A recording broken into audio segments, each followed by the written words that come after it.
আসসালামু আলাইকুম। আজকে বাইরে প্রচণ্ড শীত পড়েছে, তো আমার কফিলের ভাই বলতেছে তাকে খেপসা রান্না করে খাওয়াইতে হবে। তো খেপসা রান্না করার জন্য আমরা উটের মাংস নিয়েছিলাম। তো উটের মাংসের সাথে আমরা কিছু চর্বি নিয়েছিলাম, যাতে ওই চর্বি থেকে যে তেলটা বের হবে ওই তেল দিয়ে আমরা মূলত পুরো রান্নাটা আজকে শেষ করব। তো ইনশাল্লাহ আমরা রান্না করতেছিলাম, উটের মাংসটা এখন কষাবো, তারপরে ইনশাল্লাহ বাকি রান্না আমরা শুরু করব। আর উটের মাংস দিয়ে যে খেপসাটা তৈরি করবো এটাকে আরবিতে লাহাম হাসি বলে। লাহাম হাসি সৌদি আরবের অত্যন্ত জনপ্রিয় একটি খেপসা, যা এটা সব সৌদিরাই খায়। আর কাজের চাপে আমার মাথাটা প্রচণ্ড ব্যথা করতেছিল, তাই ভাবলাম যে একটা কফি খেয়ে নেই, একটা এসপ্রেসো তৈরি করবো আজকে আমি। তো কফি নিয়ে নিলাম। তো আমি একটা সিঙ্গেল এসপ্রেসো তৈরি করব। সিঙ্গেল এসপ্রেসো সাধারণত আমি খাই না, কারণ এটা অত্যন্ত হার্ড হয়। তো আজকে মাথা ব্যথার কারণে আমার সিঙ্গেল এসপ্রেসোটাই পান করতে হবে। তো আমি সিঙ্গেল এসপ্রেসোটা পান করেই আমি আমার বাদ বাকি কাজগুলো করে নেব ইনশাল্লাহ।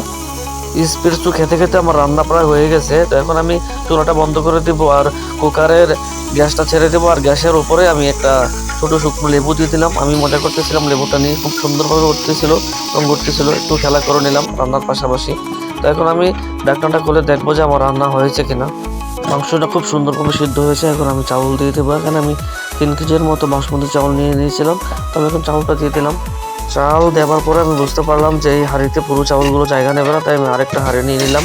ওইখানেও আমি ওই উটের চর্বি দিয়ে একটু তেল তৈরি করে ওখানে আমি বাকি চাউলগুলো রান্না করে ফেলবো ইনশাল্লাহ। চালগুলো দিয়ে আমি এটাকে দমে দিয়ে দেবো 15-20 মিনিটের মতো। আর এই ফাঁকে আমি একটু পেঁয়াজ বেরেস্তা করে নিচ্ছিলাম। আর সাথে আমার কুকারে যে চাউলগুলো দিয়েছিলাম ওটা হয়ে গেছে খুব সুন্দরভাবে।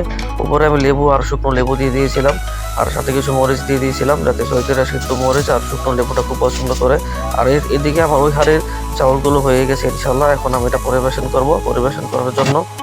পরিবেশন করার জন্য আমাকে কিছু কিশমিশ বেজে নিতে হবে। আর সাথে আগে আমি পেঁয়াজ বেরেস্তা করে রেখেছিলাম, পরে খাবারের উপরে আমি এটা ছিটাই দেবো, যাতে একটা সুন্দর ফ্লেভার তৈরি হয়।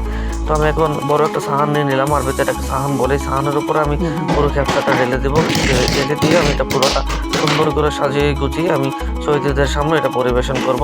আর পরে রাখা ভালো, এই খেপসাটা কিন্তু আমরাও খাবো, তাই একটু সুন্দরভাবে করতেছিলাম, যাতে আমরাও যেহেতু বাংলাদেশি আর ওরাও যেহেতু আরবি, তো সব কিছু মিলাই গেলে আমি সুন্দর একটা খানা তৈরি করলাম, যাতে শহীদরাও পছন্দ করে আর আমরাও খুব সুন্দরভাবে খেতে পারি তৃপ্তির সাথে। এখন আমি এটাকে ভালোভাবে সুন্দর করে পরিবেশন করে আমি এটা শহীদদের সামনে এটা পরিবেশন করে দেবো, কারণ খানার সময় হয়ে গেছে।